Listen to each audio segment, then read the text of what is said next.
Καλώς ήρθατε λοιπόν στο 21ο σεμινάριο για το ακαδημαϊκό έτος 2021, το τελευταίο. Είναι χαρά μας που έχουμε μαζί μας την κυρία Eftychia Solea. Είναι λέκτορας στατιστικής στο Center for Research in Economics and Statistics στη Γαλλία.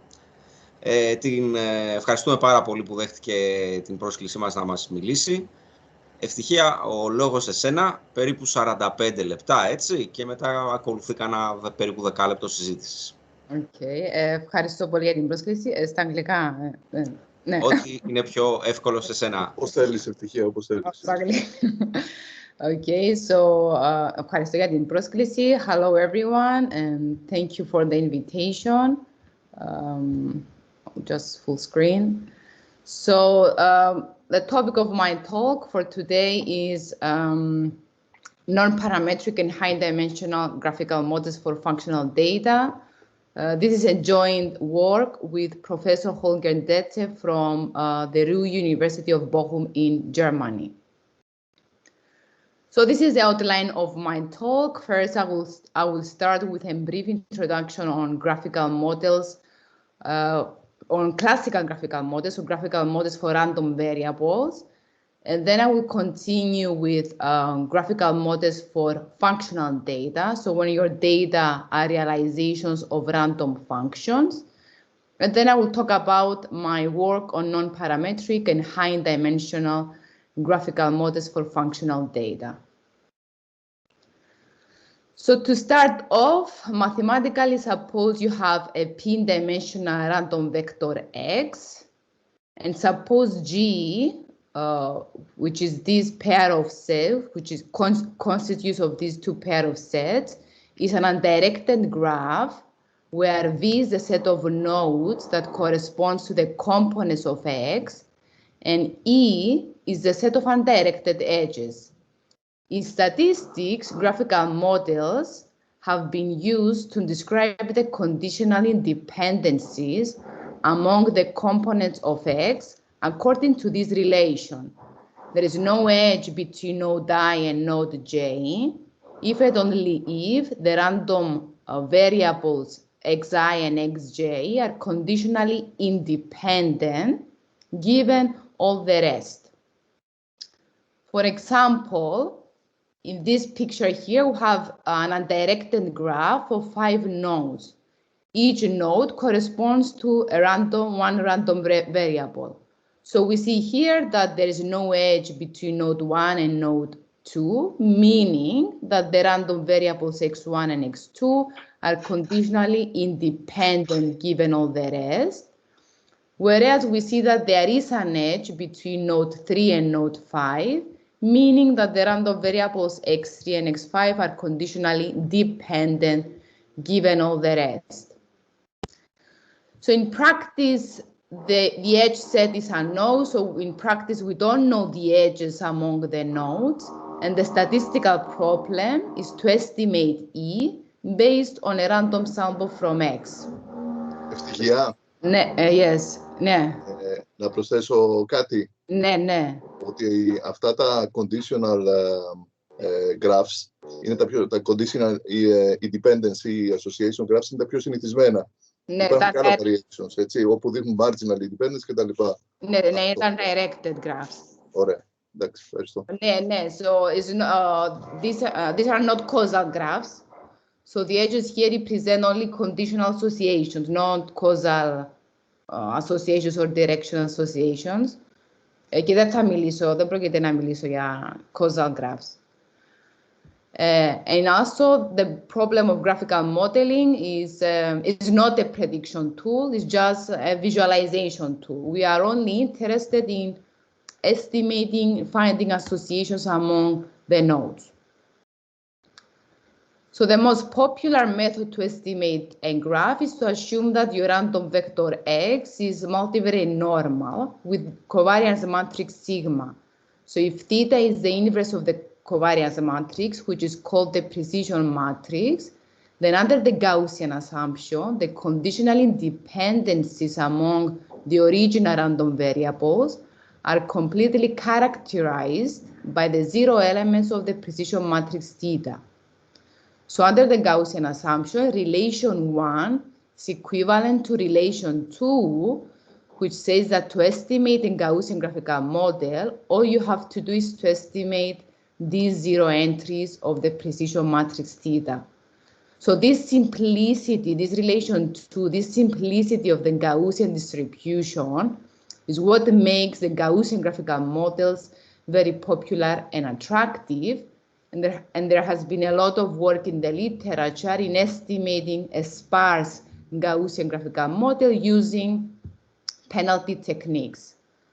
For example, in 2006, Maischaun and Bullman and Pegg et al. In 2009 proposed the neighborhood selection, which is a regression-based approach based on the idea that under the normality assumption, regression and conditional independence are essentially equivalent. So their idea estimates a sparse Gaussian graphical model by fitting P-lasso, penalized lasso linear regressions to each node I, and then you look at the regression coefficients. So if the regression coefficient is not 0, then it means that the two pairs of random variables are conditionally dependent. There has been also a lot of work on estimating a sparse precision matrix theta using penalized maximum likelihood approach. The most popular one is the G-lasso proposed by Yuan and Lee that estimates a sparse Gaussian graphical model by minimizing the penalized log likelihood function over theta, where the lasso is imposed on the off-diagonal elements of theta. Other developments include the scat and the adaptive lasso penalty, the Darncy selector, and hard threshold. So the Gaussian graphical models offer this important advantage that encodes conditional independence by the zero elements of this precision matrix. However, the Gaussian assumption is quite strong and is often violated in practice.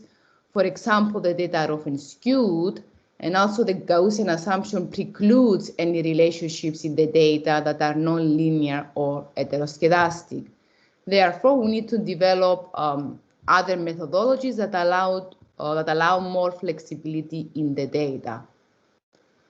So since the Gaussian assumption is restrictive, many recent works have been developed in generalizing the Gaussian model to the non-Gaussian case.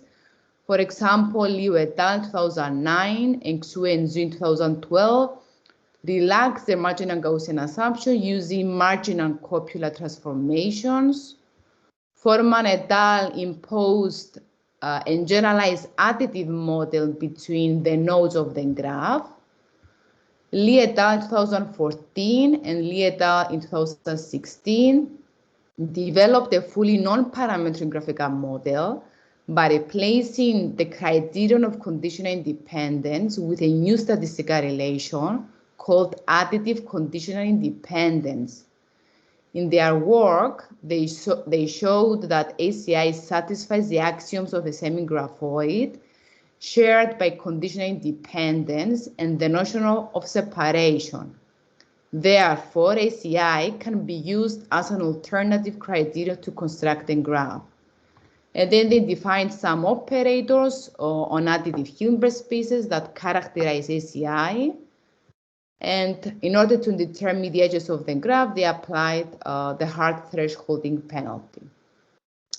So that is all on classical and graphical models. So graphical models at the random variable setting. So at each node of the graph, you have a random variable. And the goal is to characterize the conditional associations among the variables by a network, by a graph.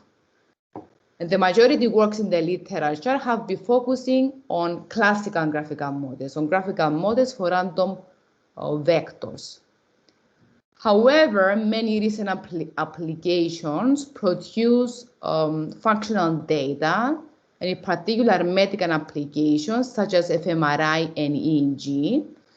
So these applications produce multivariate functional data, where now each sample unit is a realization of a stochastic process varying over a time interval t. So each subject now, for each subject, we observe a vector of functions rather than a vector of numbers. So in this work, we consider the problem of constructing functional graphical models. That is, graphical models whose observations on the vertices are random functions. So at each node of the graph, we observe a sample of curves, a sample of functions rather than numbers. And similar to classical graphical model, our goal is to represent the statistical dependencies between the random functions by a network. For example, here on the right, we have an undirected graph of 9 nodes, where at each node of the graph, we observe 100 observations of each function. For example, at node 1, which is the node with the red color, we observe 100 observations of the function x1. At node 2, which is this node with the green color on the left, we observe another set of 100 observations of the function x2. In other words, this case here on the left is our random sample. These are the observed random functions. On the right, the functional graphical model describes the conditional associations among the random functions. For example, we see that there is no edge between node 1 and node 9, meaning that the random functions x1 and x9 are conditionally independent given all the rest. Whereas we see that there is an edge between node A and node 9, meaning that the random functions are conditionally dependent given all the rest. So similar to classical graphical models, our goal is to estimate the edges using these observed curves, using these observed functional data. Ευτυχία, μπορώ να κάνω μια ερώτηση? Ναι. Οπότε υποθέτεται ότι είναι σταθερή νομογενής, είναι ομογενή τα γραφήματα στη διάρκεια του χρόνου. Ναι, ότι yes, ναι, ότι εδώ το condition independence είναι για for all t. Οκ. Εντάξει. Ναι, είναι for all t. Σαφές, εντάξει. Ναι, θα ξεκινήσω και ξανά μετά. So our project was motivated by this data set that consists of 77 alcoholic subjects and 45 controls. So in this figure here on the left, we see the scalp, the brain scalp, the humans of one subject, and we see 64 electrodes that are placed on the scalp. And then by each electrode, we observe brain signals, EEG brain signals, which can be regarded as realizations of random functions. So for each subject, we observe a vector of 64 brain signals. So our goal is to take these brain signals, the observed brain signals, and construct a functional graphical model to characterize brain network connectivity, where the nodes of the graph correspond to the electrodes or the brain signals, and the edges indicate associations among the electrodes. The first work on functional graphical models was developed by Gao et al. In 2018, assuming that X is a multivariate Gaussian stochastic process. So their idea is to expand each ENSAI as a Carhune-Loewe expansion and extract the first Mn coefficients from the expansion. And if you do this for each I, for each ENSAI, you obtain this Gaussian random vector with this block precision matrix theta.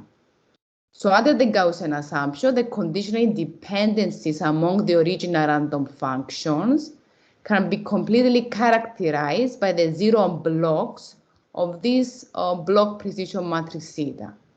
So under the Gaussian assumption, relation 3 is equivalent to relation 4, which says that to estimate the edges of the graph, of the Gaussian graph, is equivalent to estimate the zero blocks of this block precision matrix theta. So based on relation 4, they developed the group lasso penalized maximum likelihood approach that encourages blockwise sparsity of theta. Basically, this model, the FGGM, is a generalization of the G lasso of the Gaussian graphical model from the random variable setting to the functional setting. And this model is also called FG lasso. In their work, Yao et al. also showed that the FGGM can also be represented as the following multivariate linear regression model with respect to the scores, such that the errors are uncorrelated with the scores. And this relationship between the regression coefficients here and the entries of the block precision matrix theta holds. From 5, we see that under the Gaussian assumption, the conditional relationships between the nodes are linear. And from relation 6, we see that we can estimate the structure of the graph by estimating the sparsity pattern of these regression coefficient matrices. There have been some recent works on non-parametric functional graphical models. For example, me and my advisor at Penn State University, we developed a fully non-parametric functional graphical model by extending the concept of ACI to its functional version, which we called functional additive conditional independence. And we proposed a functional additive precision operator that characterizes FACI and also the graph. And in another paper, we introduced the functional copula Gaussian distribution, and we used it to develop a functional graphical model that relaxes their marginal Gaussian assumption. In this work, we aim to construct an alternative non-parametric graphical model for random functions. We seek to remove the linearity assumption in FGGM by replacing the conditional linear relationships among the scores with additive relationships. We develop concentration bounds for the resulting estimates at the high dimensional setting. And we also applied the methodology to construct brain networks based on the EEG dataset. So for our methodology, we assume that each function xj is a square integrable real valued function on T with finite second order moment. Without loss of generality, we assume that the mean function is 0. So based from this assumption, because of this assumption, we can define the following autocovariance operator between functions I and j. And this kernel here is just a cross covariance function between the two functions I and j. Then each function xj can be represented by the following Carhune-Loewe expansion, where these coefficients are called the scores, and they are uncorrelated random variable with 0 mean and variance 1. These pairs here are the eigenvalues and the orthogonal eigenfunctions of the covariance operator.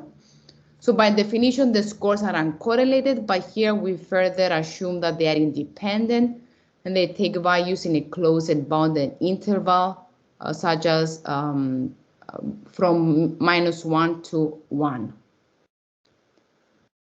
So here we give the definition of the functional additive model, which is used later to construct our functional graphical model. So we say that a vector of random functions x follows the functional additive model if for each pair I and j there exists a sequence of smooth functions defined on the real numbers that preserve the mean of the scores, such that the scores on node I are related with the scores on node j in an additive structure.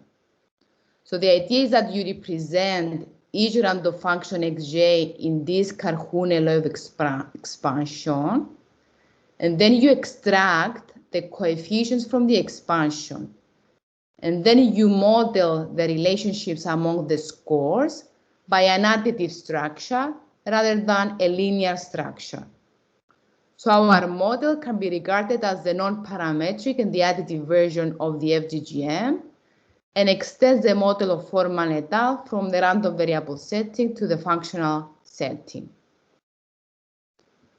So here we give our definition of our additive functional graphical model. So a vector of random function x is said to follow an additive functional graphical model with respect to an undirected graph G, if and only if x is a functional function additive model of the previous form, of this form, and the edges of the graph characterize the conditional associations among the functions. So the definition of the graph implies that we can estimate the edge set by estimating the sparsity pattern of the additive components in representation 7. So since each random function is infinite dimensional, some type of regularization is needed.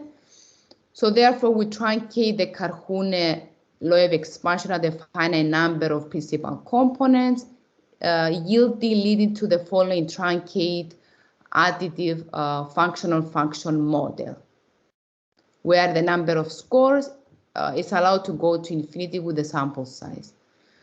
Thus, our goal is to estimate the truncated edge set. So in our work, our goal is to estimate the following truncate edge set by assuming that the random functions are written as a finite sum rather than an infinite sum. But in the theory, we allow Mn to go to infinity with the sample size. So here we derive an estimation procedure to estimate the graph. So here the scores are not observed random variables, and thus they need to be estimated from the data.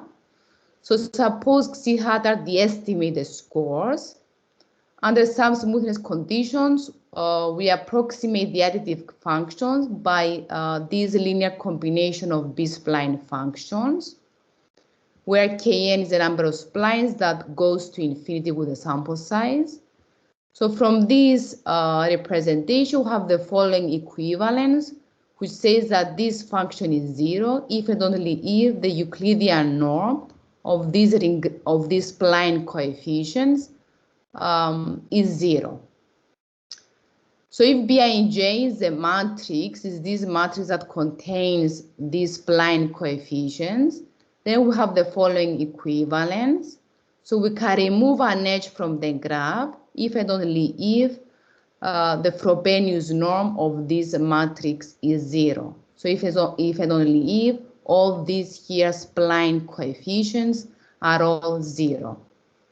Therefore, the problem of inferring the structure of the graph is equivalent to that of inferring the sparsity pattern of this spline coefficient matrix. Therefore, we propose to estimate the sparse Bi by solving separately for each I the following penalized additive regression of each node I using the remaining predictors, using the remaining nodes as predictors, where the group lasso penalty is applied on this spline coefficient matrix. So this is a group lasso penalty because it enforces the element of Bi and J to be all 0 or not all 0. Optimization of problem 8 is done by some distant convex programming techniques. So if B hat I is a solution of the penalized additive regression function, we propose to estimate the graph by the following rule. So we add an edge between node I and node J if and only if the Frobenius norm of B hat I and j is not 0, or if the Frobenius norm of B hat ji is not 0. This is because at the sample level, a non-zero B hat I and j does not imply a non-zero B hat ji. So we summarize the algorithm here. So in the first step, we implement FPCA to obtain the estimated scores of each observation xi. Then we transform the scores into the range -1 and 1 using some modular transformation. We choose a number of scores so that at least 90% of the total variation is explained. Then for a given lambda n, for each I, we solve the optimization problem using, for example, the FISTA algorithm in order to find a sparse estimate of BI. And then we declare that there is an edge between node I and node j if and only if this Frobenius norm is not 0 or if this Frobenius norm is not 0. We also studied the theoretical properties. In particular, we derived the model selection consistency of the graph, assuming that the random functions are fully observed for all t. And we allow the number of scores, the graph size, so the number of nodes, and the number of splines to grow as a function of the sample size. So this matrix here is the true population matrix that minimizes the true population objective function, where these are the center spline functions. This is just a true truncated population matrix. So here K is just any number in the just any number here, but here K is a number between 1 and Kn, where Kn is a number of splines. We also define the true truncated neighborhood of node I, which is the following set. So this is the neighborhood of node I contains all nodes j that are neighbors to node I. So it's the set of nodes j that are connected to node I. So we can also define the edge set E with respect to the neighborhood. So there is an edge between node I and node j if and only if I is a neighbor of node j or if the node j is a neighbor of node I. So if these are the optimal additive functions, from representation 5, we have the following representation, which says that this additive function here is the best approximation of the conditional mean.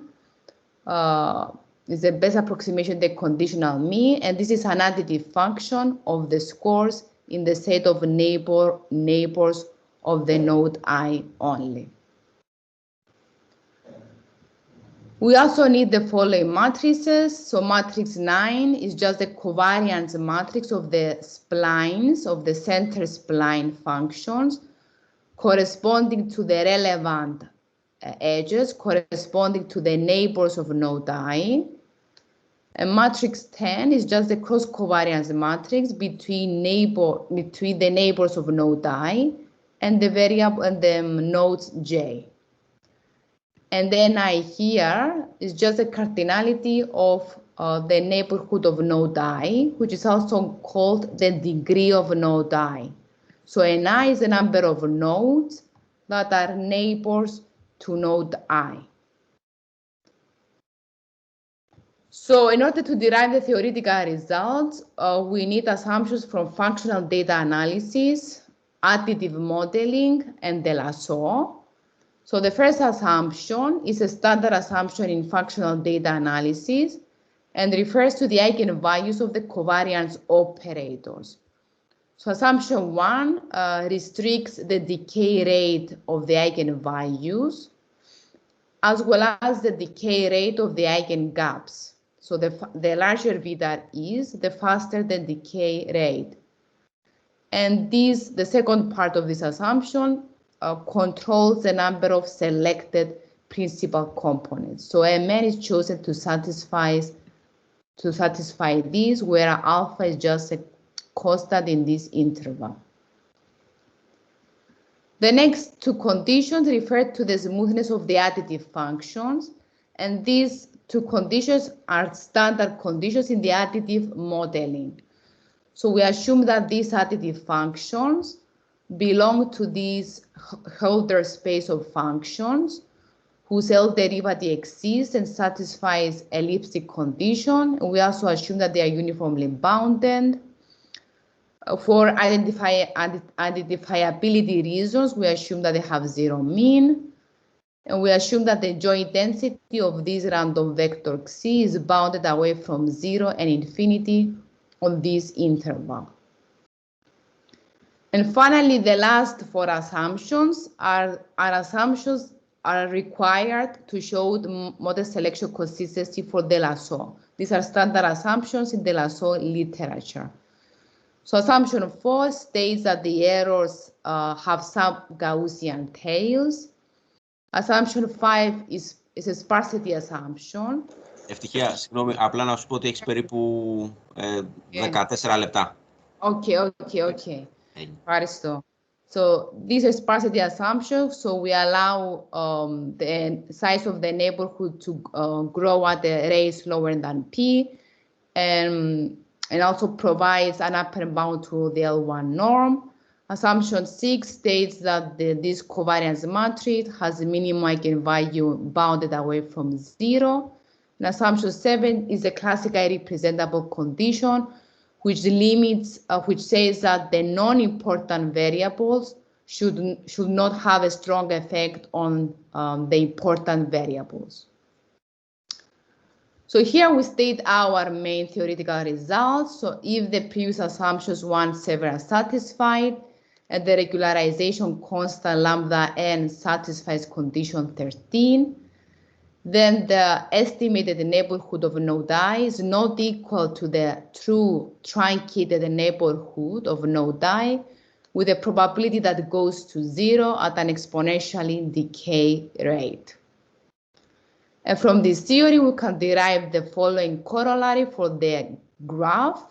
So the estimated graph is not equal to the true truncated graph, with a probability that goes to 0 at an exponentially decay rate. So the analysis of the proof is divided into two parts. In the first part of the analysis, we assume that if assumptions 6 and 7 hold for the non-random matrices, then we show that with high probability, the assumptions hold also for the corresponding random design matrices, sample matrices.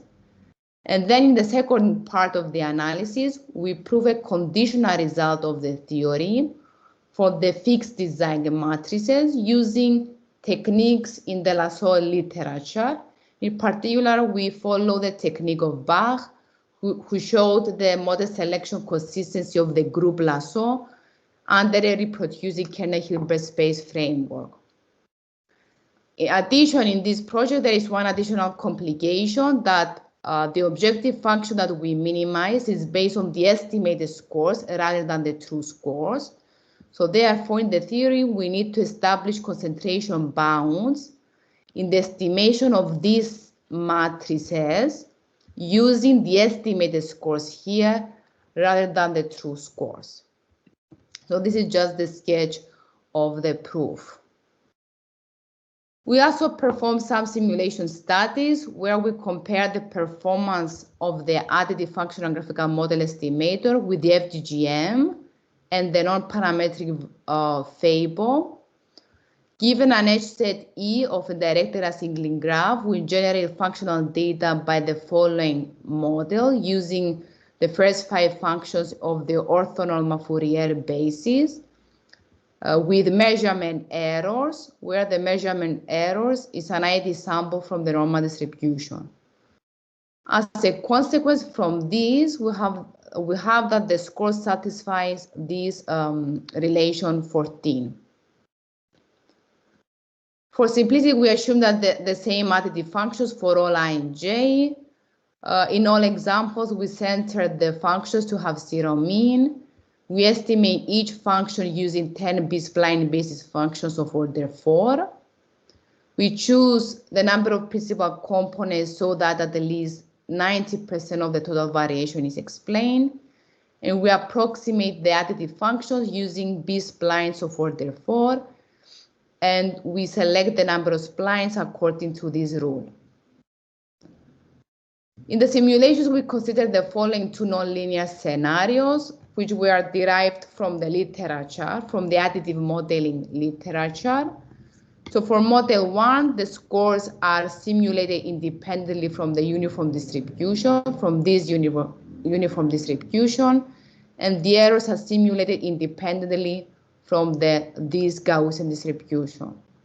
And for model 2, the scores are simulated independently from this uniform distribution, and the errors are simulated independently from the standard normal distribution. So here we have the ROC curves for the two models, model 1 on the left and model 2 on the right. For the three methods, the number of nodes is chosen to be 100, and the sample size is chosen to be 100. So the larger the area under the ROC curve, the better the methodology is. So we see that the areas under the ROC curves of the additive functional graphical model are larger, indicating the better performance of the additive functional graphical model by the FGGM and FAPO under a nonlinear, sparse, and high-dimensional setting. We also consider a linear scenario to see how much efficiency is lost by applying a nonlinear model under a linear assumption. And we see that in this situation, the Gaussian model, which is this, performs better, but the loss of efficiency by the non-parametric functional graphical model estimators is modest. Finally, we apply our model to the EEG dataset. So recalling this EEG dataset, we have 77 alcoholic subjects and 45 controls. For each subject, EEG brain signals were recorded at 256 time points over 1 second time interval using 64 electrodes placed on the subject's scalp. So for each subject, we observe 64 electrodes. So our goal is to apply the additive functional graphical model to identify differences in the brain network connectivity between the two groups of subjects. So because we want to identify the most important edges, we take the tuning constant lambda n to be such that 5% of the total of pair of vertices are retained as edges. So we do this in order to avoid dense networks. We choose the number of splines by this rule. Then we choose B-splines functions of order 4, and the number of scores is chosen to be 5. So here we see the differential brain network constructed by the additive functional graphical model estimator. The red lines indicate the edges that are in the alcoholic network, but not in the control network. And the blue lines indicate the edges that are in the control network, but not in the alcoholic network. And we observe some differences in the brain network connectivity between the two groups. For example, the alcoholics have dense connectivity in this area of the brain, which is the left frontal area, whereas the control subjects have dense connectivity in the middle frontal area of the brain. And finally, we investigated the situation whether these data violate the linearity assumption. So we plotted pairwise scatter plots for the control group between channels. And we see from the scatter plots non-linear relationships among the scores, violating the linearity assumptions. So these are the references, and yes, thank you very much. So here, μπορώ να ακούσω τις ερωτήσεις σας. Ευχαριστούμε πολύ, Eftychia. Υπάρχουν ερωτήσεις για την Eftychia? Ίσως να κάνω εγώ μια... Ευχαριστούμε πολύ, πάρα πολύ ωραία ομιλία. Ειδικά το σύνοψη στην αρχή της περιοχής ήταν πάρα πολύ συνοπτική και το point. Καταλαβαίνω όταν δουλεύει κανείς με Gaussian functions, ότι εκεί που το κόβεται και το error, επειδή το precision matrix είναι το conditional independence. Ναι, ισχύει μόνο για Gaussian. Σωστά. Όταν πηγαίνει κανείς να κάνει κάτι non-parametric, καταλαβαίνω εκεί πέρα υπάρχει το truncation set. Αυτό στην πράξη, πώς καταλαβαίνει κανείς αν παίζει ρόλο ή όχι? Δηλαδή, από τι κυριαρχείται το truncation error, αν θέλει? Δηλαδή, θυμάμαι, είχες αυτό το Lipschitz, ας πούμε. Αν είναι smooth, για παράδειγμα, σημαίνει ότι είναι OK, είναι μικρό το σφάλμα, ή προσπαθώ λίγο να καταλάβω, ξέρεις τι... Ποιο truncation για τα additive functions? Ναι, έπαιρνε, νομίζω, το Karhunen level και έμενε ένα κομμάτι που υπήρχε ένα...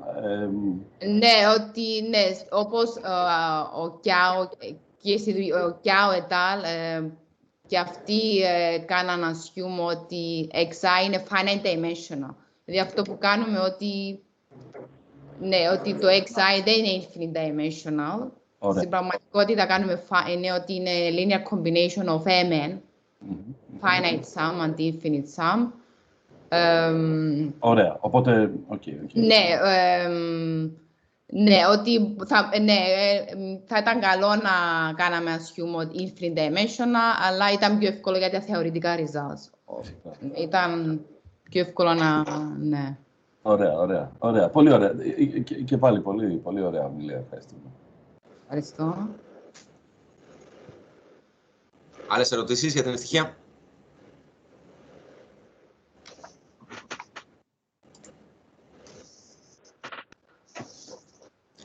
Eftychia, μέχρι πόσο μεγάλο graph έχετε θεωρήσει για να κάνετε benchmarks όλα αυτά? Δηλαδή εδώ η προσομοίωση, αν θυμάμαι καλά, ήταν γύρω στα 100, ξέρω κάπου εκεί. P100, και sample size 100, δεν κοιτάξαμε για μεγαλύτερο P. Ναι. Αλλά ο αλγόριθμος είναι γρήγορος, οπότε θα μπορούσαμε να πάρουμε και P150 και... Μάλιστα, ωραία. Υπάρχει κάποια άλλη ερώτηση για την Eftychia? Αν δεν υπάρχει, να ευχαριστούμε πάρα πολύ. Ευχαριστώ εγώ για την πρόσκληση. Ευχαριστώ πάρα πολύ. Ευχαριστώ. Καλή συνέχεια και σε εσάς. Και ελπίζω να πούμε από κοντά. Ναι, καλό καλοκαίρι και ελπίζω στην αίθουσα του χρόνου. Στην αίθουσα του χρόνου. Καλό καλοκαίρι. Καλές διακοπές. Γεια σας. Ευχαριστούμε. Γεια σας.